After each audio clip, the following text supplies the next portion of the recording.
All right, we are doing a week one recap for book club. Leadership is Overrated by Navy SEAL Kyle Bucket. I'm really excited about this one. I have the book on my Kindle that I'll be going over with all my highlighted notes for where we're at right now. First of all, at the first part of the book, this is a game changer for someone like me who is in that startup stage for a business. I'm running a nonprofit and I'm in that startup stage, and I am the founder and executive director. So I am the leader of the organization. So this is a perfect book for me to dive into. And Kyle, in the beginning of the book, they talk about a lot of things. And what I really like is that he has you like evaluate you and see yourself from an objective standpoint, ask yourself some questions in regards to your organization, the cult. We're going to talk a lot about culture because that was a really really big thing right here in week one for me reading it. Now if you're reading along with me, or you're reading, meaning reading the book along with me, again, wherever you are in it, I want to know if something else resonated with you. I could tell you right now, the first time I read it, uh, when he talked about killing the leader, that resonated with me the most because I was just starting the business. And if I passed, right, like my business would go under, right? And it's something to look at for yourself or for the company that you're working for or for the boss that you have above you. It's like if something happens to that person, would the company still thrive? If the boss takes a vacation, if how does the company function without you, right? And Kyle talks about that in Leadership is Overrated about they did in Navy SEALs do this type of training where they kill the leader and then they kill the next one and the next one and they see how the organization can succeed. How far can the organization go as people start to go off, right? And if it doesn't, that leader didn't train you properly because they're supposed to be training you to take their place, especially when they're not around. And for me, running a nonprofit, and I'm all over the United States with my nonprofit, going into schools and doing those author visits, like what happens when at home we have an event or we have a fundraising thing or something like that, like who is there? And that's the struggle for me. So Kyle talks about that in the first half of the book. Again, if you're reading, we're talking about book club week one, Leadership is Overrated by Navy SEAL Kyle Bucket. If you are reading along with us or you want to join the book club, this is going to be a 2-month book club because of holiday season. It's a fantastic book. Kyle was one of my very first guests on the podcast Mindset. So one of the things that he talks about in here that I took away, this is my second time reading the book, that really resonated because again, this is where I am in the nonprofit, is culture. And he talks about how we all businesses have a culture. Whether you created that culture or it created itself, a culture is always there. And this is where I'm struggling within the nonprofit is that I created a culture within my nonprofit this past year of Gina's going to be doing everything. Gina's going to handle it. Gina's taking care of it. That's the culture. So when I go to ask for something and they know that I'm going to take care of it if they say no, right? So that's the culture that I've created. And that's not a culture that I want. And he asks, like, look around, and this is around page 54 in the Kindle book. Um, all change begins with awareness. Take a look around, notice things, see what your culture is, and try to understand how you got there. Do you see how the status quo is more often created through tolerance than intentionality? Every time we allow something unacceptable to go unaddressed, it sticks around, inevitably embedding itself in the structure of the organization. Whether the norm is that people come in late or they all contribute to a project, all culture is created through allowance. This is my issue. And before you can change anything, you first have to recognize it. You have a culture. Like it or not, it contains aspects that have sneaked in slowly over time, unbestowed to anyone. But at some point, somebody noticed. It may look like the bad habit of a few or the positive habits of many, but your culture is a system of a larger ethos that has been allowed to exist. So, and he talks about how you have to decide, like, do you change your culture? And 100% within my nonprofit 2026 culture is changing. Now the good thing is that we are in startup phase, so that's normal for things to be changing and stuff. Whereas if you're more of an established 10-year business and you're going to change things around, I don't, I'm not sure how that works, because you always have that, well, this is the way we've always done it, and people then change wise, they fight you on that change. Do you want to grow with it? Or will you do what most people do and simply allow it to be what it is, pretending what you have no control over and waiting to see what happens? No, I know that right now in my nonprofit stage, the culture that I created is is going to kill me essentially, like, because it's pretty much like Gina's going to do everything. Gina can handle it. Gina can take it on. The end, and that is not the culture that I want, right? So when I allow everybody to, like, just do what they want, and not help out with the nonprofit, it's because of the culture that I've created. Or they offer to help. This happens a lot in the beginning of the nonprofit. They offer to help, and because it was the beginning stages, I really wanted to be more hands-on, and I'd be like, "No, I got it," because I wanted to be there, I wanted to learn, and then again, that's the culture I created instead of being like, "Yeah, for sure. Can I watch you? Can I," like, that's what I should have done. I've come to realize if that's the culture that I want to create, Kyle talks about in the book, he talks about self-led teams. Self-led teams over um micromanaging and stuff. You want to be able to trust your team to just get the heck out of their way, right? And I didn't do that in the beginning. That's not what I did in the nonprofit, and that's not what I do now. And that's not, again, that's the culture of Gina's going to take care of everything. Instead of somebody else going, like, I have a board member that loves events and always offers to do stuff and whatever. And what I should do is, yes, go do it. Can I watch? Can I be there? Can I help you? Can I help you? If that's in the beginning stages and I wanted to learn too. So I thought that was really, really, really big. And he talks about how nobody wants to work in a workplace that feels undervalued, right? And I remember when I used to work I still work in the film business, but when I was really in the film business, and I worked for two big celebrities. I worked for Ralph Macchio and I worked for Penny Marshall. They always talk about this when it comes to business and leadership and all that stuff. Ralph was the type of human being that if he called me tomorrow with a job, whether it was paid or unpaid, I would do it. And it was because I felt valued. When I was on set, I was his assistant. He was directing a short film called Across Grace Alley on Netflix. And well, I don't know if it's still on Netflix, but it was.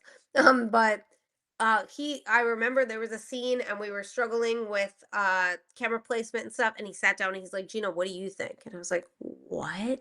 He's like, where do you think it should go? And he's asking me all these questions and things like that. And I was just like, oh my gosh, he values me and values my opinion. Whereas I don't think Penny would have done that. She was fantastic in other things where she was the one that pushed me into the acting world, which pushed me into the stand-up comedy world, and she really got me out of my shell, and I'm grateful for that. But there wasn't more. Like, I remember when I showed her my short film, she asked to see it, my short film, and I was like, yeah, and I was so excited, and it was like my first short that I directed to show her. And we opened up with a rack focus, which means, like, it's blurry in the beginning and then it goes right into focus as the opening shot. And I remember I, like, waited 10 minutes because it's a 10-minute, like, little movie. And then I go back in and I'm like, what do you think? And she goes, oh, I fell asleep. It was very blurry, very blurry. And I was like, 2-second rack focus. But I meant, like, she just wasn't interested. Like, it was nice that she asked, but at the same time, don't ask because you're not really, I didn't feel that value. Um, so Kyle talks too in the book. He mentions like praising others. So like telling, and this is one thing that I feel like I do, but I now need to do it more at the meetings. First of all, I don't have in-person I don't have any meetings. I do email meetings. And I should at least develop a culture of, teamwork by them seeing each other. They don't even know each other, the board. So that's not good. So that's another thing that I need to do is at least do my 4 meetings a year on Zoom versus us doing it via email. And like ridiculous, but calling people out in a positive way and being like, hey Joe, great job with connected us with this and this, these schools. And this is what happened. And guess what? Because Joe connected us to these schools, we got a testimonial from this girl, and she talked about how she feels like she doesn't belong. And from that author visit, she now feels like she's enough. Like, and that's the culture. Then it's like, oh my gosh, now I'm bringing in the mission to the group. So now they're getting excited because, hey, I just praised somebody. Something great just happened because of what they did, and they changed the life of a child, right? Wow. So now we praise and we keep the mission right there too, right at the forefront. So, what's the culture that I'm going to be developing?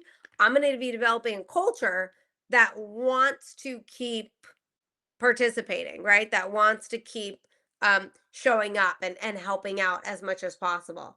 So, and right now, as he talked about, like my system's totally broken, and it needs to be changed. So, those are some of the things. If you guys have any questions regarding what I'm talking about, please throw them in the comments.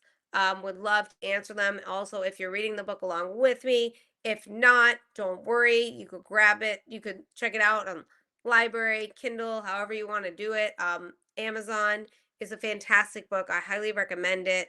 So, and another thing too, he talks about also, I want to point this out because culture is not just about offering perks. And he talks about this in the book. Creating better culture is not about offering perks. It's not the company, gym, free coffee, laundry service that makes the team world class. We don't need better bosses to change the world, and you don't have to be Google to be a great organization. The ultimate goal of leadership is to create an environment that is so attractive that people will never want to leave. We do this by setting a tone in our workspace that allows extraordinary people the freedom to do what they do best. Culture does that, not leadership, right? Um, it takes a village, they say, to raise a child. It takes a team to create a culture, right? Leadership, one person cannot do this alone. One person cannot lead alone. It has to be a team thing, and you have to also ask yourself, like, oh, he talked about this too in the book. He talked about, and we're reading the book Leadership is Overrated by Navy SEAL Kyle Bucket. He talked about asking yourself questions like, what is the culture that you want in your business, right? Do you want like, and remember, the moment you allow it to slip through the cracks, and I remember Coach Mack mentioned this too, like if someone comes in late all the time, right? Well, they come in late one time, we let it slide, maybe, or maybe not. Again, what's the culture, right? But let's say more than once, like, how are you addressing it so that again it doesn't trickle down to everybody else, and you could address it in a really nice way, like, hey, I noticed you've been coming in late. Is everything okay? Is everything okay at home? Is something going on? How can we help you? No, just forgetting to set my alarm clock. Okay, well, the guidelines here is that you need to be here, here, and here. What are your guidelines for your company? That's really important too, with understanding your culture and the values that you guys have. And for me, I made that mistake with my nonprofit by not putting in guidelines. Now we do have bylaws, obviously. As a nonprofit, you need bylaws and all that stuff. But I never set up the expectation and the values that we have. And now that we're bringing in new board members from reading the book and also training that I've been doing, I'm learning that I need to set up guidelines. So when I meet with a board member, I say, hey, this is what's expected of you. Can you meet that? If so, we would love to have you. If not, this isn't the nonprofit for you. And and that's it.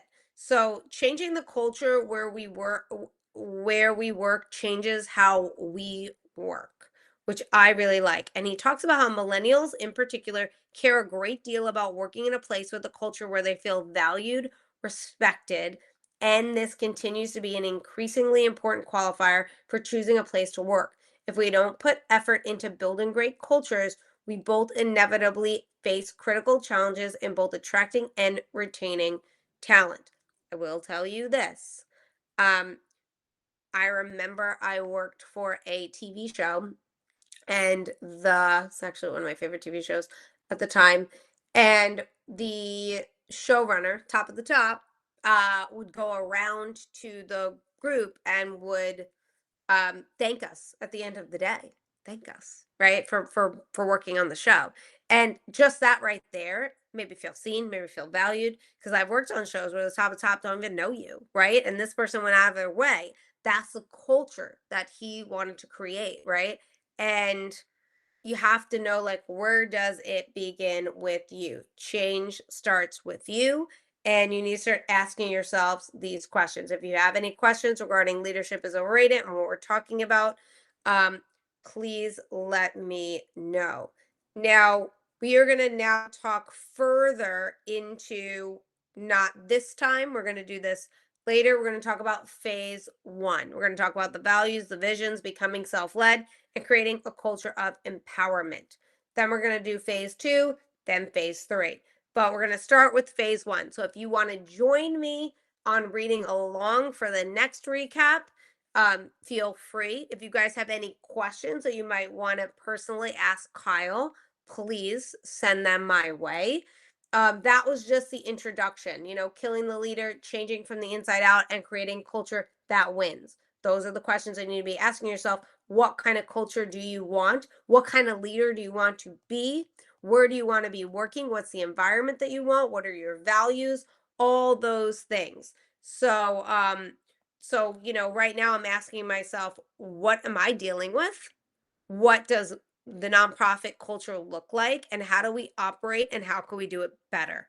And so we're asking ourselves a lot of things. Tell me what's broken, tell me what needs to be fixed. I feel like with my nonprofit everything is broken, but it's not. I'm just being a little over the top.